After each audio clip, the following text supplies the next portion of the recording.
The house had to get a little bigger, but Edie was used to that. And for a while, things were good. Almost normal, but it didn't last.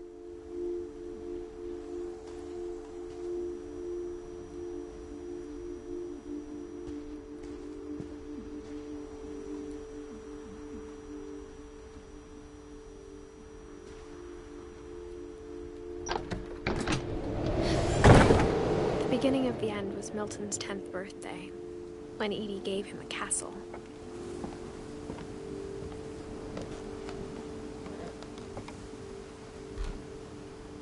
After Milton disappeared, the only thing he left behind was a room full of paintings.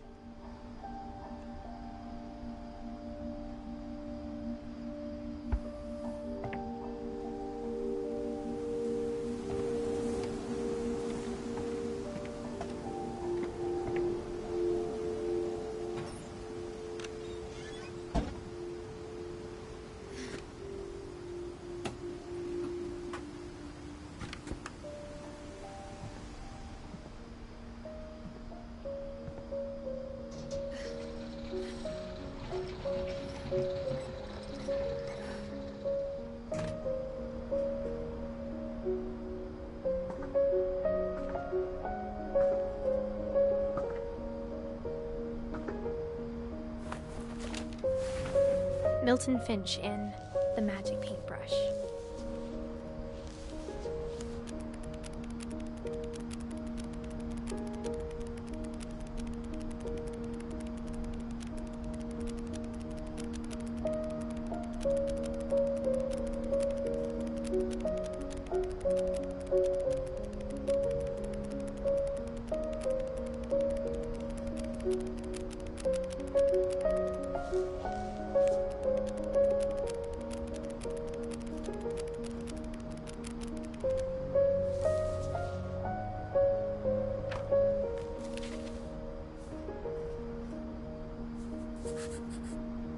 I was 4 when Milton disappeared.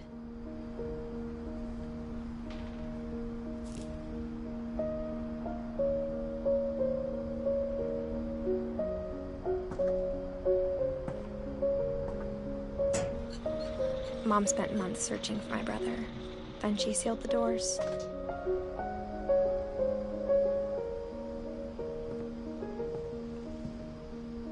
Whatever Milton had found in the house, Mom didn't want it getting out.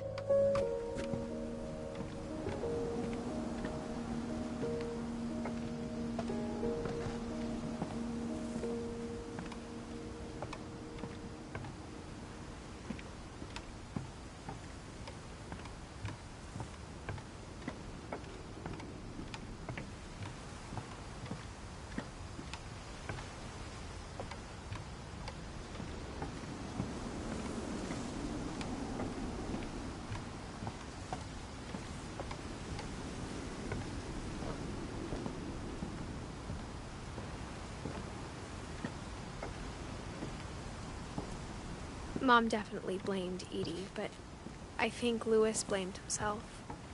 After he graduated, he just spent more and more time in his room, until Mom got him a job at the cannery.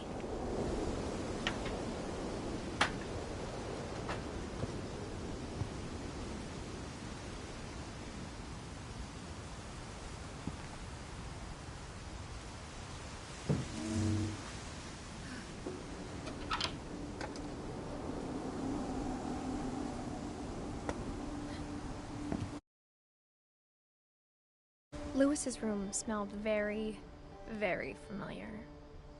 That part of him lived on.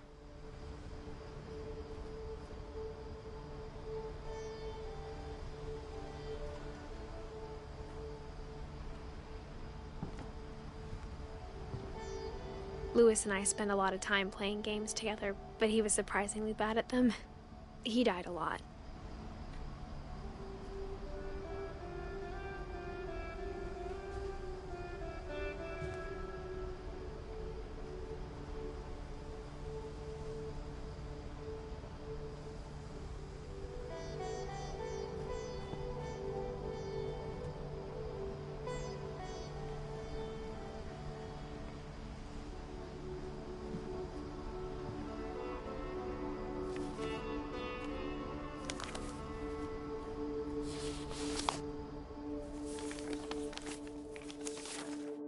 Dear Mrs. Finch, as Lewis's psychiatrist, I can understand your desire for an explanation.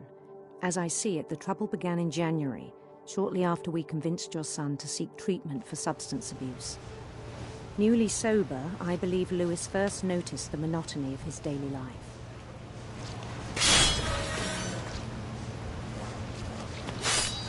He kept working at the cannery, but he withdrew part of himself. In our sessions, I saw the same behavior. His mind began to wander.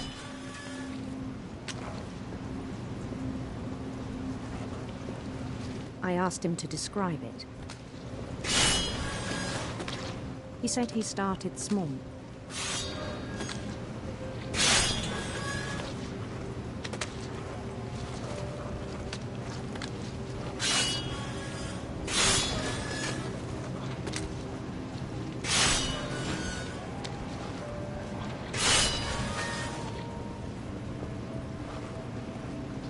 Imagining a labyrinth.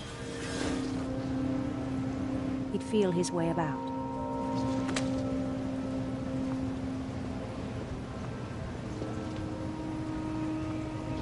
Then something moved.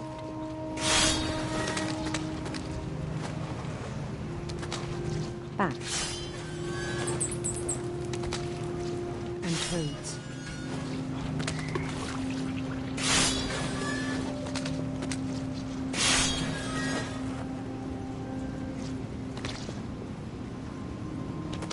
And things that have not names.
He knew it was all in his head.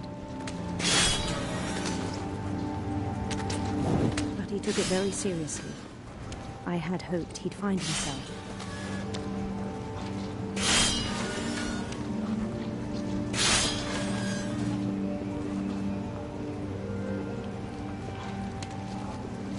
But he found something more.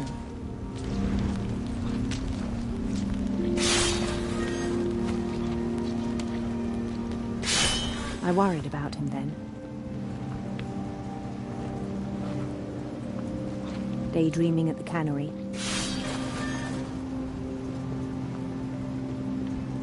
I spoke with his boss. But he said Lewis had become a model employee. Methodical, tireless, focused. Like a whole new Lewis. So I let him go on.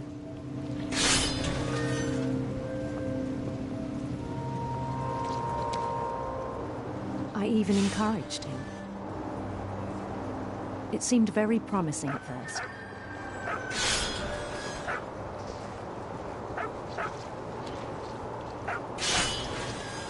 He told me he'd made a new friend.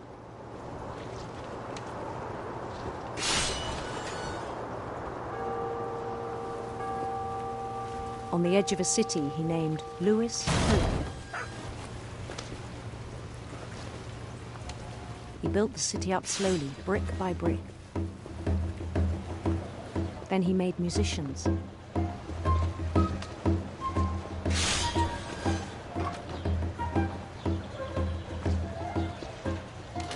And songs for them to play.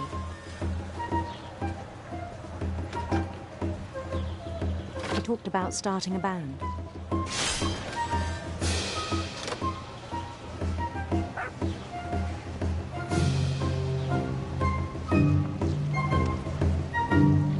And he was always humming something. Every day his imagination grew stronger.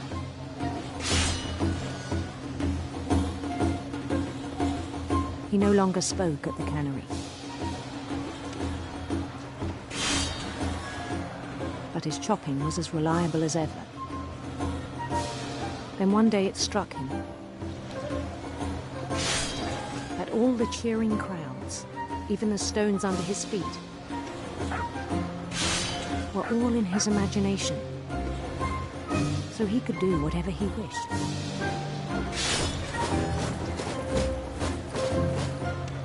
He held an election for mayor, and he won. They begged him to stay, but his mind was already wandering. It became a game for him.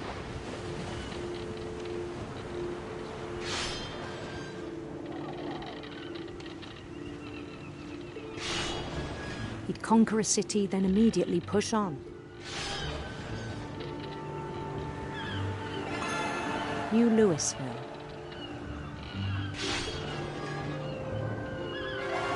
St. Louis.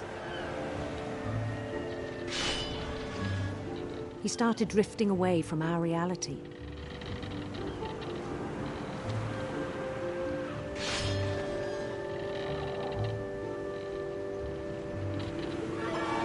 Minneapolis, until one day he forgot to go home from the cannery. Even as his mother pleaded with him, part of Louis kept sailing on.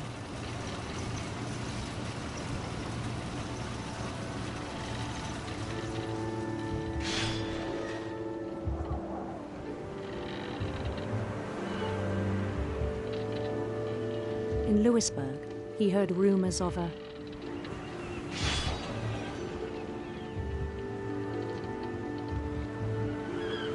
handsome queen.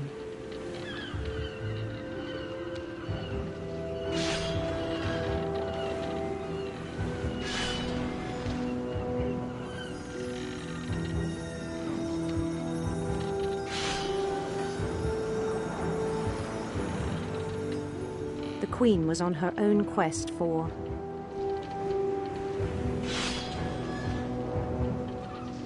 sinister serpents.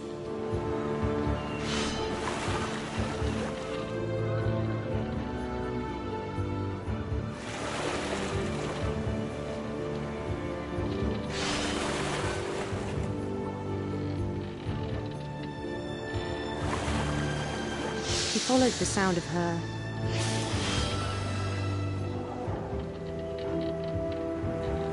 electric sitar.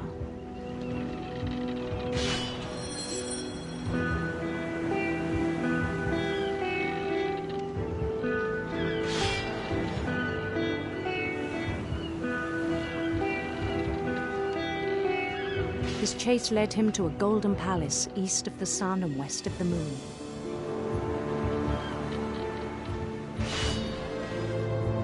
Even then, his logic remained sound.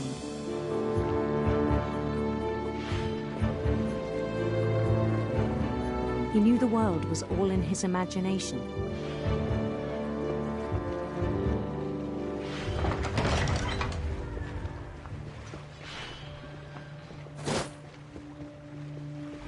But he was so proud of having created it. In his own eyes, he'd become something greater than a king.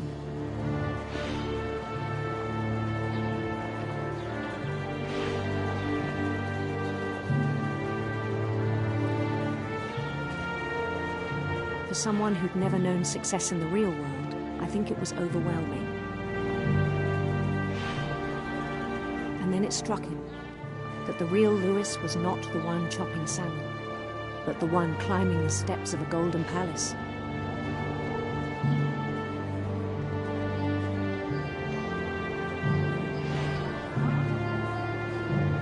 My imagination is as real as my body, he told me.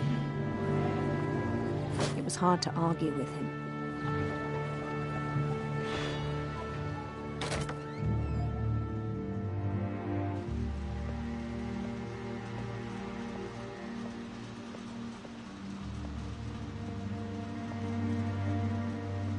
He began to forget the world we know.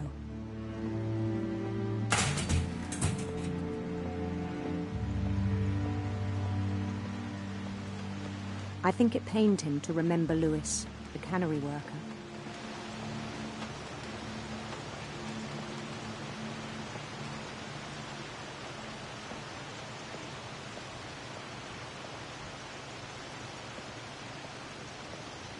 He began to despise the man with a royal contempt.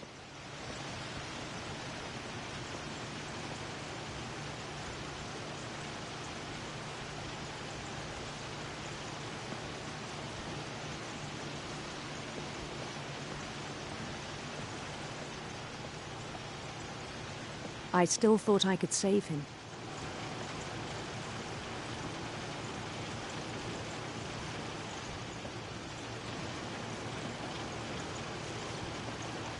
Even after he said he was being crowned king over all the lands of wonder.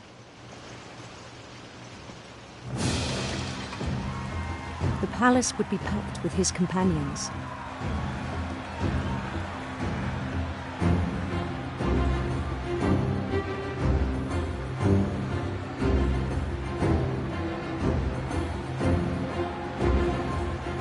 Including the wise Calico who'd insisted on inviting him.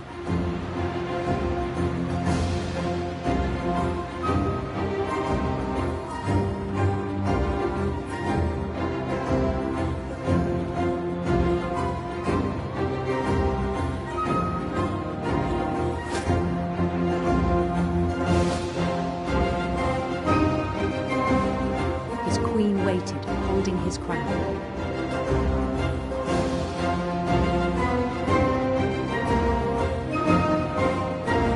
There was only one thing left to do.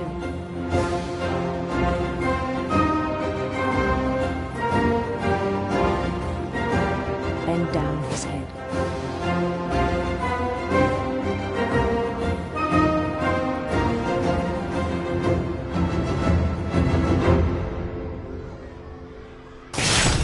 And the rest I think you know. Mrs. Finch, your son was a kind man who will be missed by all of us who knew him.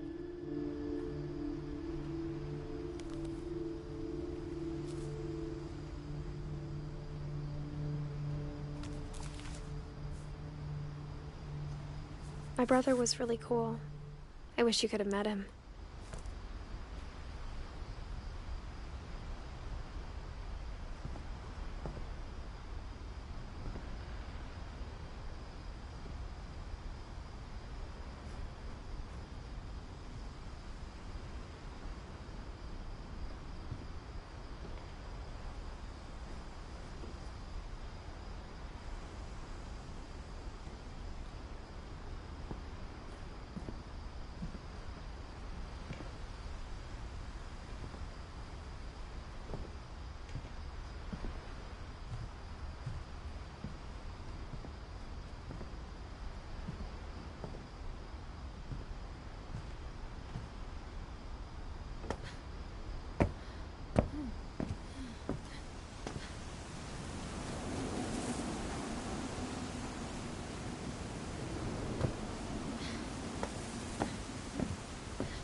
On the way back from Lewis's funeral, my mom told me to start packing. She waited until the day before we left to tell Edie. I'm not sure if she wanted to make it easier or harder. I wish we'd stayed.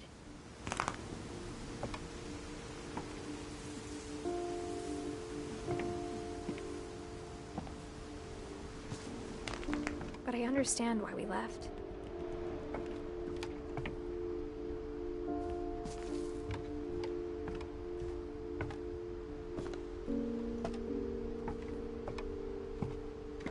What happened that night had been coming for a long time. Maybe it should have come sooner.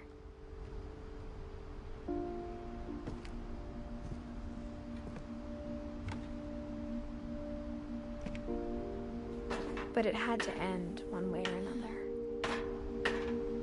All that's left now is to tell you about that last night.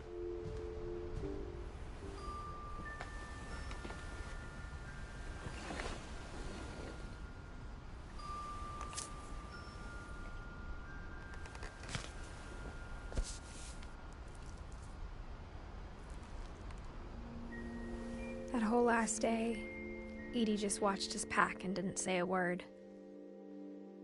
Until supper, when she raised her glass and said, "To our final night together, and all our final nights apart." Grandma, you know what I said about alcohol. Some of your medications are very Edith, specific. I left a present for you in the hallway. Why don't you go open it? The grown-ups have to argue now. I'm sorry, you're right. We're all leaving tomorrow. Let's just enjoy our last... I'm not leaving. Edith, you're excused.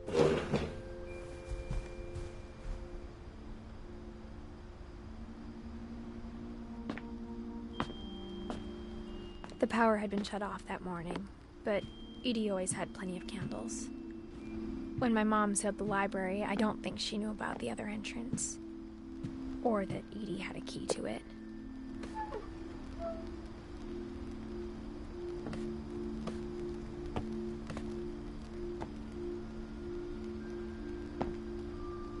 That thing you're afraid of isn't going to end when you leave the house. Edith has a right to know these stories. My children are dead because of your stories. I think it's best if Edith and I leave tonight.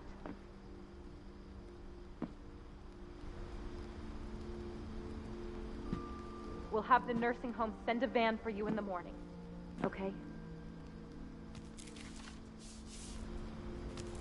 Dear Edith, there's so many stories I wish I could tell you, but there's only time for one.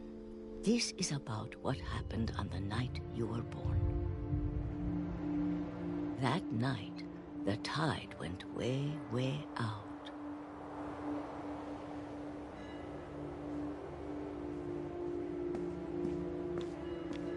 It was the first and last time I ever saw the old house aground. There'd been an earthquake out in the middle of the ocean. They called it the lowest tide in 1,000 years. God, it smelled awful. You know, I've seen that house every day of my life.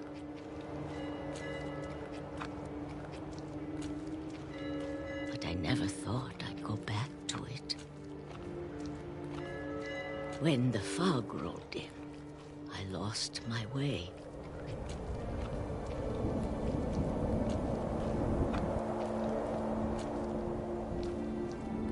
I got turned around.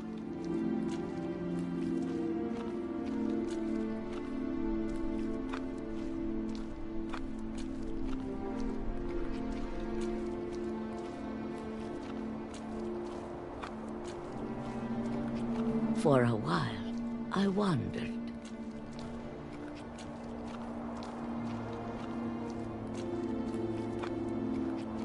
I started seeing things.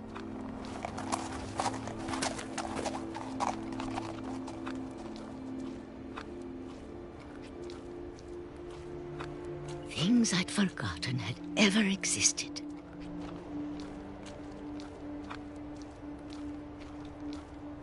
When I saw them, they felt like old friends. That night, a lot of things came back to me. Or maybe I came back to them.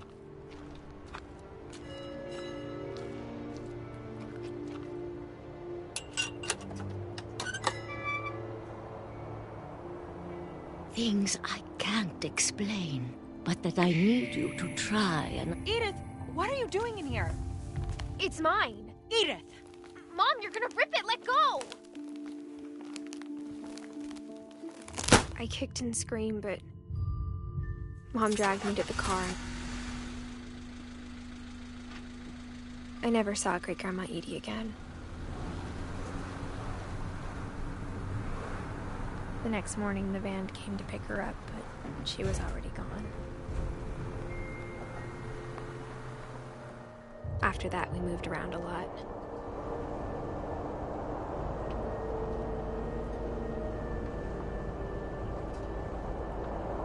We both tried to make the best of it.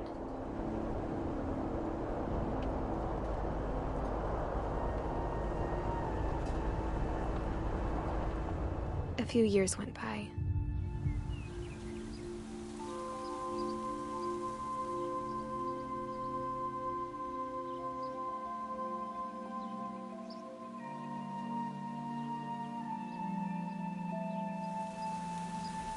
My mom didn't like to talk about it. But she started getting sick a lot. The rest happened pretty quickly.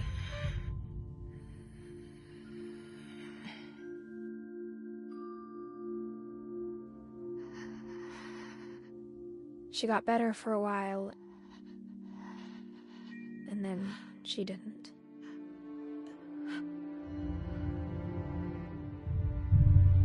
And then I was alone. The last Finch left alive.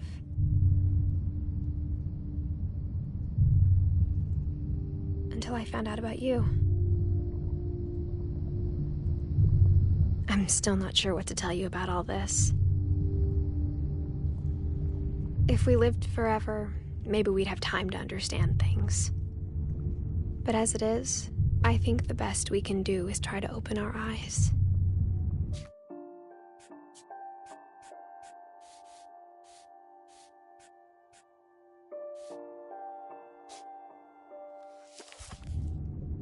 And appreciate how strange and brief all of this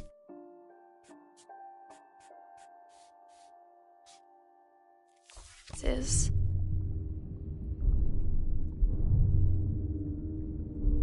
This journal was supposed to be for you. But now I hope you'll never see it. I just want to meet you and tell you all these stories myself. But I guess if you're reading this now, things didn't work out that way.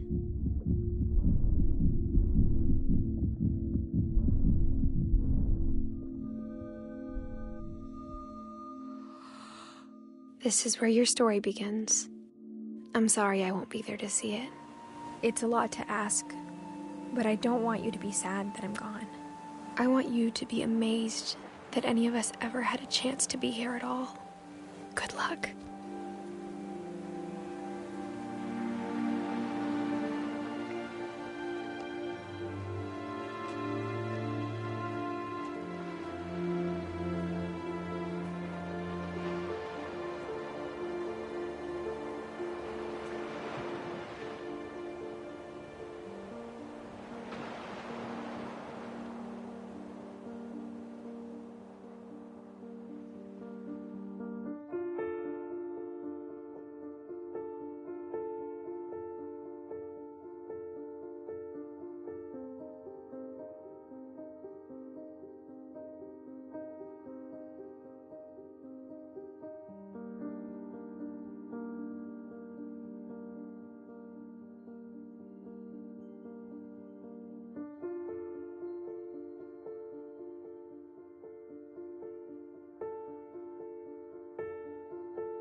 A lot of this isn't going to make sense to you, and I'm sorry about that.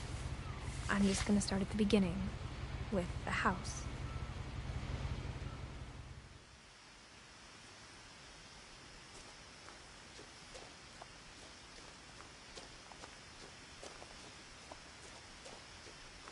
I lived here until I was 11, but I wasn't allowed inside half the rooms.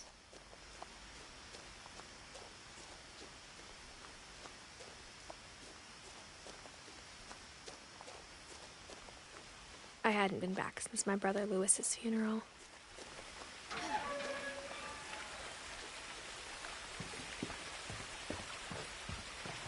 In her will, my mother left me a key, but didn't tell me what it unlocked. Maybe she thought I'd know, or she thought that the mystery would be enough to bring me back.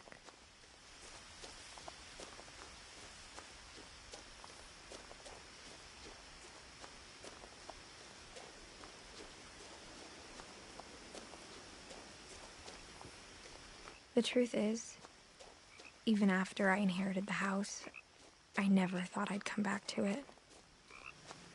But now I had questions about my family that only the house knew the answers to.